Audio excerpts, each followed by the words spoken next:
ये जो death body जो लाए हैं सदर अस्पताल मधुबनी, किसका है? अज्ञात है। कहाँ से लाए हैं?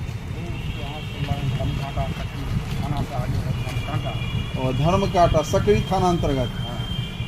वहीं पर गश्ती वाला जा रही है, देखा तब हम लोग को खबर किया, तब हम लोग वहाँ पहुँचे। रात में एम्बुलेंस से लोड करके लाए थाना पर रखे माध्यम से। तो कितना उम्र रहा होगा इसका? 20 से 20। नवजुवक है। हाँ, नवजुवक। कहाँ पर चोट आया है? यहाँ पर सर में लगा हुआ।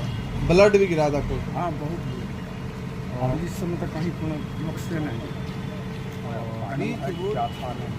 गंजी भी शरीर में उसका नहीं। यानी लग रहा है कि उसको गाड़ी ने किसी ने कुचला होगा। हाँ, मतलब शरीर में कुछ नहीं था उनको? कपड़ों नहीं, कपड़ा भी नहीं।